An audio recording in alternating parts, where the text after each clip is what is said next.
So we're FAM. I'm Dave Seibert. I'm a senior marketing student. I'm Louis Charignano. I'm senior finance and entrepreneurship. And we are FAM. Earn independence. Alright, so where would you draw the line? Poor habits leads to a poor future. You know that 21% of all Americans have nothing saved for retirement.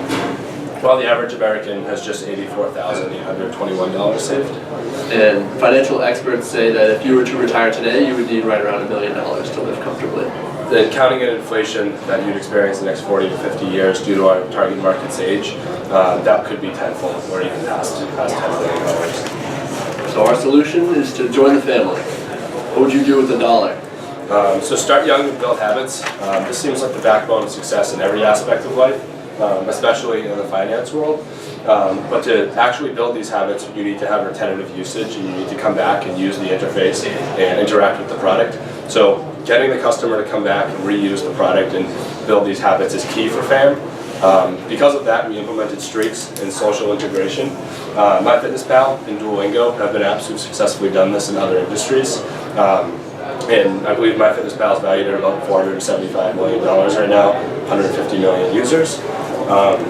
And then so that friendly interaction through the social aspects and the streaks and goal-driven interface will keep the customer around and start young and build those key habits. The 70-30 is 70% life essentials and 30% change agents. So that 70 is rent, food, car insurance, everything you need day to day, while the 30 is what financially puts you in a better position for the future. So that's investing, saving, debt repayment, and we believe that it should also be donations.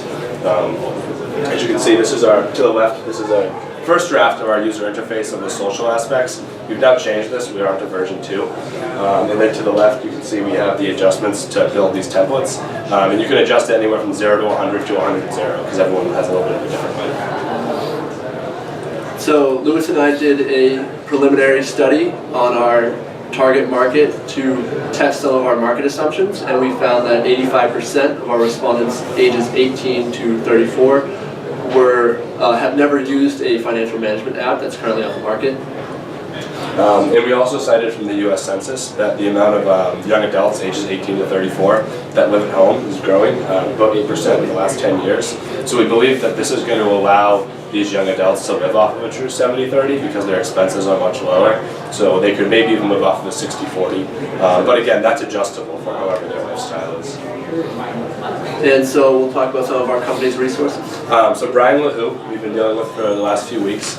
He's the Vice President of Strategic Integration. So he's been acting as a strategic advisor for reaching out to initial seed funding and later rounds of VC. He has a lot of cool connections. He's been in the industry for a while.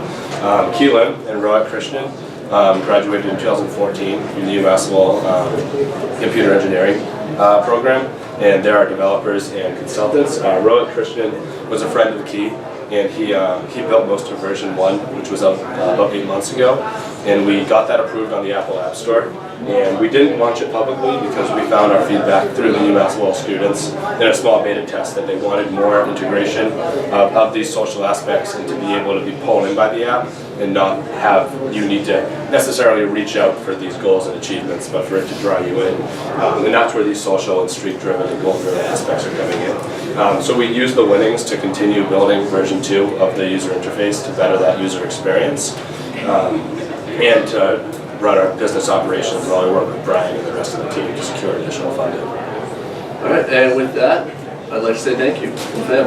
Earn independence. Now we'll open up to any questions. So, you skipped over the part, I think, of where the money's coming from and how you're investing it. Sure. Yeah, want to run to the pricing model? Sure. So we can do the pricing. Yeah, so this is our basic pricing model. We built this a few weeks ago. So this is the traditional version, which would be all that's offered additionally. It's about $50,000 to build version 2, which would have. Sorry, I didn't mean how you'd invest the 50,000. About when somebody says, "Here's my dollar," how am I going to? I'm going to invest 70% of it. What's your connection to how they invest? Is it going to go to Fidelity, or is it going to go to mutual funds and stocks, or how do you, when you invest it? The channels that we've received the funds in? No, Yeah, I think I had the same question. Yeah. actually. I want to give you $1, and I Sure. want 70% invested, so it would grow, and I want to contribute 30% to some social charity. Great. Where does that 70% go? Oh, so we're not delegating the actual funds. This is so it's overall budgeting for the user. The API that we are linked through the bank accounts are capable of that in the future, but we're not moving the money ourselves. This is more like a peer pressure type of, to get people to save money so they can show, hey, I've got this much money to save, right? So yeah, so through the social interaction, it's a little bit of like the public goal-driven aspects, definitely. So all social media would have that effect, but we're leaning more towards the wanting to pull that customer in instead of having that customer. So it's kind of to kill the stigmas that like financial management or is going to hurt you in the short term, and that you can have these goals and you can feel good about your financial situation in the short term and not just in the long term. So you're not going to invest people's money for retirement purposes, you're just going to be able to provide them where they are so they can measure, and if they want to, like Facebook or like, you know, it's proven when you work out with other people, you work out better Sure. and stronger. So it's kind of like along the same idea where you've got a social media platform where you can say, hey, Janet saved, you know, $2,000 this year towards retirement, where Joe only saved $1,000, now he's going to feel like he's getting more. well, No, we don't want it to be that like confrontational. It's more like you set your goals, and if you meet your goal, then you get recognition. But And that's we don't kind of want the people to be idea. like, So the okay, numbers- you saved 1,000, you saved 500. But you're not the investor for my No. retirement. Right. You're just my platform that I can kind of brag about or. kind No, of so the sell numbers about. aren't public. It's just you've reached your goal. So that's Okay. just a Yeah. goal. It's not a public Okay, so number. that's good to understand. Yeah, and I think it's been hard to kind of explain that. I actually love the idea. Okay. I do think that, because, you know, I've got one daughter that just likes to brag about how much money she's Yeah, saved. we don't know? want that. And, well, she does it internally with the family, but Sure. it's something that, you're a competitive generation, right? So I think Definitely. that it's definitely a good thing to do because, like you said, a lot of people are not saving for Yeah. retirement. You're definitely a draw. So So there's to know that you are saving and you're reaching your goals, what have I done the past 6 months? I haven't reached any of my goals. Yeah, and again, so it's just that goal. It's not we've saved 1,000, we've Okay. saved But 5,000. it's a goal, but we've that's- reached the that's goal. okay. Yeah. I love your terminology, and maybe this is out there, life essentials and change agents. I think that's really. We came up with that as far as we're concerned. Yeah. So the 70-30 came from like Jim Rohn and the Richest Man in Babylon. Yeah. We came up with those words. I think that's spot on, and Thank it's you. very good for people. And for following up a bit in the conversations, I wonder if you have an opportunity here to align with certain mutual fund companies or banks. I can see this working very well with a mobile banking feature, for example, if you aligned yourself with several banks, and essentially this became part of what was tracked and how money was budgeted on a monthly basis in regards to how funds are being expended in that case. Or I think as people brought on your app, they may want to know, well, where do I open a retirement account? How do I do this? Or what sort of social service agencies are out there that I can make a donation to? So I think you may have an opportunity in your revenue model to align with financial service companies as well as social service agencies, where you can somehow create a revenue stream back to yourself by having that alignment, create these connections. Possibly. Yeah, it would be good for the user, you know, because it's all right there. Yeah. Yeah, and you can have many, like wherever you have those connections, you get a little piece of the action as the money flows in that direction. Or even, even push it through the mobile app, go to routers, go to Fidelity and say, hey, we've got this app. You know, would you be interested in, you know, advertising it as a tool for Yeah. your investors? Right. And then go, because those investment companies also have, you know, angel fund students that are developing ways to recognize, you know, quicker interest and everything on whatever they're buying. So, I mean, you'd be opening up the door to all of that too, right? Yeah. So the one thing I like cringed when I saw the ages. Well, one of Kids living you, at home? one of you said, like my mind just left last year. One of you said donations from, what's the donation? What was that about? Explain that again? Yeah, so I don't want to talk about, I don't want to dive into like the Richest Man in Babylon and stuff too deep because that's kind of like the whole. But so they had talked about that debt repayment, after you have all of the debt paid off, you should then delegate some funds to people who need help in the Oh, community. okay, that makes me So, feel better. yeah. I thought you meant donations from people to help you pay. whatever. No, That's- no. Because I think that was on the heels of living at home with mom and dad or whoever No. till age, what, was it 35? Is that what you said? 34. Okay, well, 35 in my mind, but, okay, let's hope Sure. that changes. I mean, that might be an incentive for you to put in there and say, you know, you reach 12 goals, guess what, you get to leave the house at 12. You know? Certify you as financially independent. Exactly. Sure. Well, you know what, yeah. Sure. That might be something good people put on their resume. And we've actually talked, so Brian, our strategic advisor, has talked about that with relationships with credit cards. So we don't want to become too commercialized. We think that's kind of what Mint did, where their whole user interface is just credit card applications, and that might not be great. But to have certain cards that our users are eligible for because they maybe have proven they're more financially responsible, which could be another like strategic relationship. So I think we need to somehow communicate clearer, and maybe to the next round, communicate clearer. You know, like we were a little confused, right, about what the tool was. Sure. So take from us being, you know, new eyes and ears to your project, where you need to clarify really what the tool is about.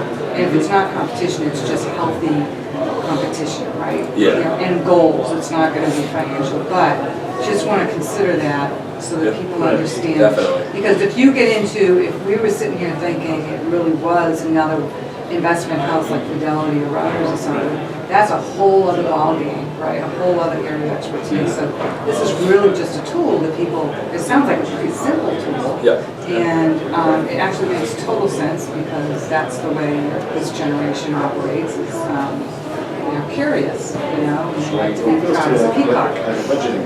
Yeah, Yeah, exactly. yeah. So, you know, you're allocating, you're recommending 70-30, but anyone can shift it based on their particular needs, so 70-30. So most of the time, most of your spending habits probably would have to do with like debit cards and then with Yeah, so you can manually, we'll have features to manually enter expenses, but the API tracks all your transactions, so it'll show you where you spend all your money. Like That's today it. it would be coffee. Yeah. So you're thinking people would have to manually enter their transactions so that then you could see where you're spending? So not on cards, that's just with like cash transactions, but the API knows where all the money's being spent through your bank, debit card and credit card. I love the social aspect of this, and where you're not actually showing finances, but you can score, hey, for my income, I'm saving really 15%. well, or you know, I'm in the, you know, you could have tiers of, I'm an ultra saver or a Yeah. moderate saver, or I'm blowing all my cash, and Or I'm retiring at 40 and I'm gonna be, you know, Yeah. in Bora Bora. Yeah. Or I'm, yeah. But so I do think there needs to be some way to, if I say I'm saving, you know, that extra dollar, where's that dollar?